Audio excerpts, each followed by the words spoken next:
बिहारी लाल की जय। तृतीय।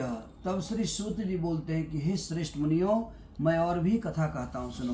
पहले समय में उल्का मुख नाम का एक बुद्धिमान राजा थे। वह सत्य वक्ता थे, कभी भी राजा सत्य बोलते थे और जितेंद्रिय राजा कहलाते थे। जितेंद्रिय राजा इसलिए कहलाते थे, गरीबों को धन देकर उनके कष्ट को दूर करते थे। और उनकी पत्नी कमल के समान मुख वाली सती साध्वी थी, सुंदर और सुशील थी। दोनों खूब दान पुण्य करते थे, राजा और रानी। दोनों एक दिन भद्रशिला नदी के तट पे चले गए और भगवान श्री सत्यनारायण जी का पूजन करने के लिए तैयार हो गए। उसी समय एक साहूकार बनिया नाव पे आ रहे थे, नाव धन से पड़े पड़े था। राजा को देखे कि राजा कुछ पूजा पाठ कर रहे हैं, पता करते हैं क्या पूजा पाठ कर रहे हैं। नाव को किनारे पर ठहराए और राजा के पास जा आदर के साथ पूछने लगे कि हे राजन, भक्ति युक्त चित्त से आप क्या कर रहे हैं? इतनी भक्ति से क्या पूजा पाठ कर रहे हैं? कृपा करके हमको भी बतलाइए। तब राजा बोलते हैं कि हे साधु, साधु बोलते हैं संस्कृत में साहूकार को। तब बोलते हैं कि हे साधु, अपने बांधवों के साथ पुत्रादि की प्राप्ति के लिए एक महान श्री सत्यनारायण भगवान जी का व्रत और पूजन किया जा रहा है। इसके करने से संतान की प्राप्ति होती है, मनोकामना पूर्ण होता है। ऐसे वचन सुनते ही साधु आदर से बोलते हैं कि हे राजन, हमको भी इसका विधान कहिए, हम भी आपकी कथा अनुसार इस व्रत को करेंगे, क्योंकि हमारे भी कोई संतान बच्चे नहीं हैं और इससे निश्चय ही होगी, हमको ऐसा विश्वास लगता है। राजा से सब विधान सुन वह व्यापार से निवृत्त हो, वह आनंद के साथ घर गए। घर जाकर अपनी पत्नी से संतान देने वाले इस व्रत का समाचार सुनाए और कहते हैं कि आज हम लोग भी संकल्प लेते हैं कि हमारे यहाँ भी संतान होगा तो सत्यनारायण जी का पूजा पाठ करवाएंगे। साधु ऐसे वचन अपनी पत्नी लीलावती से कहे।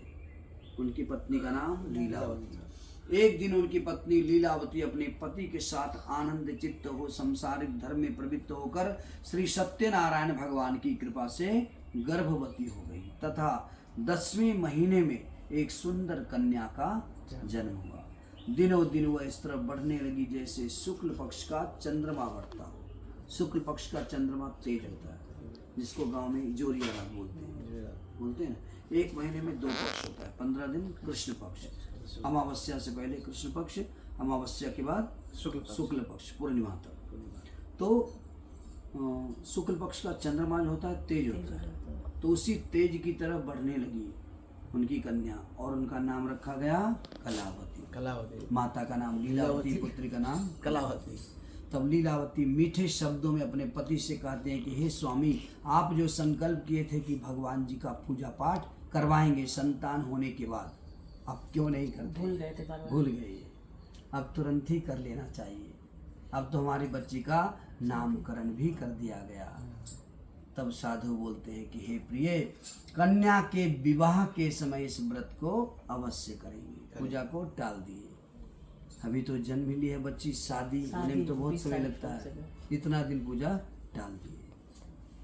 भगवान से हम लोग कुछ मन्नत मांगते हैं, भगवान एक घर हो जाए, संतान हो जाए, बच्चा पास हो जाए, प्रमोशन हो जाए, कुछ हो जाए तो आपका हम पूजा पाठ करवाएंगे या किसी भगवान का मंदिर दर्शन करने के लिए आएंगे। अगर भगवान हमारा मनोकामना पूर्ण कर देते हैं तो हमको भी चाहिए शीघ्र से शीघ्र, अति शीघ्र पूजा पाठ करा देना चाहिए, भूलना नहीं चाहिए। भूलने से फिर क्या होता है, भगवान भी हमको भूलने लगते हैं। फिर क्या होता है, कष्ट, परेशानी, रोग, बीमारी, झगड़ा, ये सब जोर से आने लगता है। तब फिर हम लोग कहाँ भागते हैं? भगवान के पास। चलो मंदिर चलते हैं, चलो शनि मंदिर चलते हैं, चलो इधर चलते हैं, भागने लगते हैं लोग।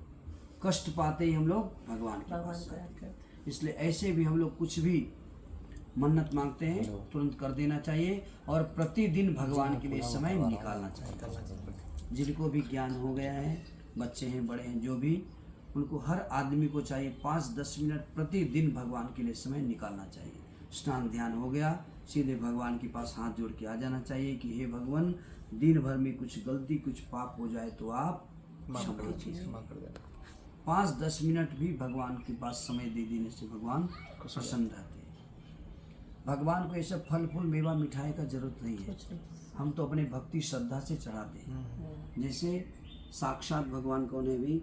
माता पिता साक्षात भगवान है। अगर वो जन्म नहीं देते तो इस दुनिया को हम लोग देख नहीं पाते, है ना।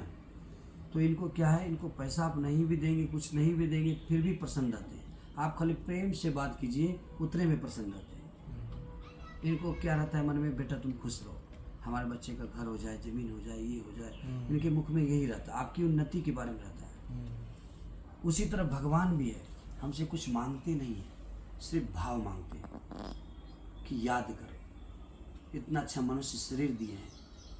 84 लाख बार जन्म लेने के बाद मनुष्य शरीर मिलता है। 84 लाख जो नहीं, 84 लाख कीड़े मकोड़े, हाथी घोड़े, पेड़ पौधे, जितने सब में घूमने के बाद मनुष्य शरीर मिलता है। और मनुष्य में मिल गया, वो गारंटी नहीं कि अच्छा ही शरीर मिल गया। किसी का हाथ नहीं, किसी का पाँव नहीं, किसी का आँख नहीं। क्यों नहीं होता ऐसा? उनको ऐसा क्यों, हम लोग को ऐसा क्यों? तो सब हमारे कर्मों का, पूर्वजन्म कर्म का। हाँ, जैसा करते हैं भगवान वैसा हमारे साथ करते हैं। वो किसी के साथ पक्षपात नहीं करते, कौन पंडित जी हैं, कौन दूसरे जाति के, कुछ भी नहीं कर सकते। सबके साथ वो कर्म के साथ ही बांट दिए। जो जैसा करेंगे वैसा फल मिलता है। सबको कर्मों का ही फल मिलता है। तो पूजा को टाल दिए, भगवान रुक गए, चलो भाई बाद में कर देना। इधर इनकी कन्या धीरे धीरे बढ़ने लगी। एक दिन साधु का ध्यान कन्या के ऊपर पड़ा, तब उन्होंने देखा कि हमारी बेटी सखियों के साथ खेलती खेलती बड़ी हो गई है, शादी के योग्य हो गई है। तुरंत ही दूत को बुलाकर कहते हैं कि जाओ हमारी पुत्री के वास्ते कोई अच्छा सा वर देकर ले आओ। साधु की आज्ञा पाकर दूत कंचन नगर पहुंच गए। नगर का नाम कंचन नगर है। पहले दूत लोग जाते थे लड़का पता करने के लिए, हाँ, तो उनको भेज दिए। कंचन नगर पहुंच गए उनके दूत, खोज कर देखभाल करके लड़की के लिए अच्छा सा वर देखकर ले आए। साधु अपने भाई बंधुओं को बतलाए कैसा लड़का है। सब लोग बताए बहुत अच्छा लड़का है। सबके कथानुसार अपनी पुत्री का विवाह उसके साथ कर दिए, किंतु दुर्भाग्य से विवाह के समय भी इस व्रत को पूजा नहीं कर पाए, भूल गए। तब फिर भगवान क्रोधित हो गए और श्राप दे दिए कि तुम्हें दारुण दुख प्राप्त होगा, तुम्हें बहुत बड़ा कष्ट प्राप्त होगा। इधर साधु दामाद जो है निकल गए व्यापार करने के लिए राजा के रत्नसारपुर नगर। दोनों वहाँ व्यापार करने लगे।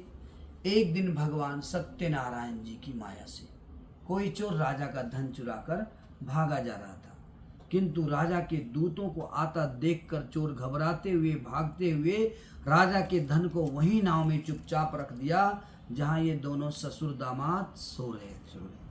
चोरी का सब सामान इनके नाव में फेंक कर चोर भाग गया। राजा का सिपाही आए तो देखा कि राजा का धन तो इसके पास रखा है, चोर यही दोनों हैं। जिसके पास सामान मिलता है चोर वही माना जाता है। दोनों को पकड़ लिए, मारते हुए उठाए, बोले उठो, राजा का धन चोरी कर कर सो रहे हो। ये घबराते हुए उठे, बोले हम चोर नजर आते हैं, देखिए हमारे नाव में कितना धन है, क्यों आपका हम चोरी करेंगे। बोले अच्छा ये तुम्हारा है। वो देखा, बोला ये तो मेरा नहीं है, पता नहीं कौन रख के गया है। बोले सब चोर ऐसे बोलते हैं, पकड़े जाने के बाद तुमको राजा के पास जाना होगा। दोनों को बांध कर ले गए, राजा के पास ले जाकर बोलते हैं कि यह दो चोर हम पकड़ कर लाए हैं, देखकर आज्ञा दीजिए। राजा बहुत गुस्सा में थे, आज्ञा दे दिए कि ऐसा करो, इनका सब धन छीन लो और दोनों को कठिन से कठिन कारावास में डाल दो। दोनों को डाल दिया गया, सब धन छीन लिया गया। इधर इनके घर पर भी चोरी हो गया, कुछ भी बचा नहीं खाने पीने के लिए। इनकी पत्नी और पुत्री भिक्षा मांगने लगी, लीलावती और कलावती। हाँ, भिक्षा मांगते मांगते कलावती एक ब्राह्मण के घर पहुंच गई। शाम का समय था, पूजा पाठ का तैयारी चल रहा था। पूजा पाठ होते होते, प्रसाद ग्रहण करते, भोजन ग्रहण करते बहुत रात हो गया। इधर इनकी माता जी के मन में चिंता बढ़ने लगी, अभी तक आई नहीं हमारी पुत्री, कहाँ रुक गई, क्या हो गया। रोने लगी, विलाप करने लगी, क्योंकि गांव में अभी भी क्या होता है कि शाम होने से पहले बेटी घर आ जाती है, ट्यूशन जाना हो, बाजार जाना हो, कहीं भी। तो वो आई नहीं, बहुत रात हो गया। तो माता जी के मन में चिंता बढ़ने लगी। शहर का तो कोई बात नहीं, यहाँ तो काम काज करते हैं लोग, इधर उधर पढ़ने जाते हैं। तो वो आए नहीं, बहुत रात हो गया, चिंतित हो गए उनकी माता जी। तब कलावती वहाँ से बहुत रात को घर के लिए प्रस्थान हुई, प्रसाद ग्रहण करके, भोजन ग्रहण करके माता जी के लिए भी लेके प्रस्थान हुई। जब घर पहुँचती हैं तो उनकी माता जी उनको देखते ही डांटने लगी, धिक्कारने लगी, कहने लगी कि हे बेटी बताओ, इतनी रात तक कहाँ थी, तेरे मन में क्या है, कहाँ भिक्षा मांग रही थी बताओ, जोर जोर से डांटने लगी। तब कलावती बोलती हैं कि हे माता, चिंता का कोई बात नहीं है, हम एक ब्राह्मण के घर भगवान श्री सत्यनारायण जी का पूजा पाठ देख कर आए, वहीं ठहर गई थी, प्रसाद ग्रहण कर, भोजन ग्रहण कर आई हूँ और आपके लिए भी प्रसाद भोजन लेकर आई हूँ। ऐसे वचन सुनते ही उनकी माता जी प्रसन्न हो गई और कहने लगी कि हे बेटी, बहुत ही अच्छी खबर लाई हो, तुम्हारे भी पिताजी बोले थे तुम्हारे जन्म के समय भगवान सत्यनारायण जी का पूजा पाठ करवाएंगे, उस समय किए नहीं, फिर बोले तुम्हारे शादी के समय करेंगे, शादी भी हो गया, लेकिन आज तक कोई पूजा पाठ हम लोग किए नहीं, इसी कारण हम लोग ऐसा कष्ट पा रहे हैं और पता नहीं वो लोग भी कहाँ भटक रहे हैं। अब तुरंत ही भगवान की पूजन की तैयारी करनी चाहिए। भाई बंधुओं को बुलाकर, ब्राह्मणों को बुलाकर विधि पूर्वक पूजन करने लगे। पूजन के बाद भगवान जी से क्षमा याचना करती हैं कि हे भगवान, हमसे या हमारे परिवार से अगर कोई भूल, कोई गलती हो गई हो तो आप क्षमा कीजिए, और साथ में वर मांगती हैं कि हमारे पति और दामाद शीघ्र से शीघ्र आ जाएं, जल्दी से जल्दी आ जाएं। भगवान तो बड़े दयालु होते हैं, तुरंत प्रसन्न हो गए। भक्त से ज़्यादा देर नाराज नहीं रहते, हमारे क्षमा याचना से प्रसन्न हो जाते हैं। तो क्षमा कीजिए ऐसा प्रार्थना किए और वर मांगती हैं कि हमारे पति और दामाद शीघ्र से शीघ्र आ जाएं। भगवान प्रसन्न हुए और राजा चंद्रकेतु के स्वप्न में दर्शन देकर कहते हैं कि हे राजन, दोनों बनियों को प्रातः होते ही छोड़ देना, जिनको तुम पकड़ के रखे हो सुबह होते ही मुक्त कर देना, नहीं तो मैं तेरा धन राज्य सब नष्ट कर दूंगा। ऐसा कहकर भगवान स्वप्न से अंतर ध्यान हो गए। प्रातःकाल होते ही राजा सभा में अपना स्वप्न सुनाए, सभा को सबको बतलाए, मंत्री को, जो भी सभा में बैठे हैं सबको बतलाए कि भगवान हमारे स्वप्न में आए थे, वो आज्ञा दिए हैं, ऐसा कहा कर गए हमारे स्वप्न में कि दोनों बनियों को मुक्त कर दो, नहीं तो हमारा राज्य नष्ट कर देंगे, तो ऐसा करो, दोनों को हमारे पास लेकर आ जाओ। मंत्री को आज्ञा दे दी। मंत्री उनकी आज्ञा पाकर दोनों को लेकर आ गए। दोनों डरते हुए आ रहे हैं, अभी तो राजा कारावास में डाले थे, अब पता नहीं क्या दंड देंगे, किस लिए बुला रहे हैं। तब राजा बोलते हैं कि हे महानुभावों, अब आपको डरने की कोई बात नहीं है। ऐसा कहकर उनको नए वस्त्र भूषण पहनाए तथा उनका जितना धन लिए थे उससे दुगना धन देकर आदर से विदा किए। दोनों वैश्य अपने नगर के लिए प्रस्थान हो गए। बोले श्री सत्यनारायण भगवान की जय। वृंदावन बिहारी लाल की जय। लक्ष्मी नारायण भगवान की जय। जय जय नारायण नारायण नारायण नारायण नारायण नारायण भजमन नारायण नारायण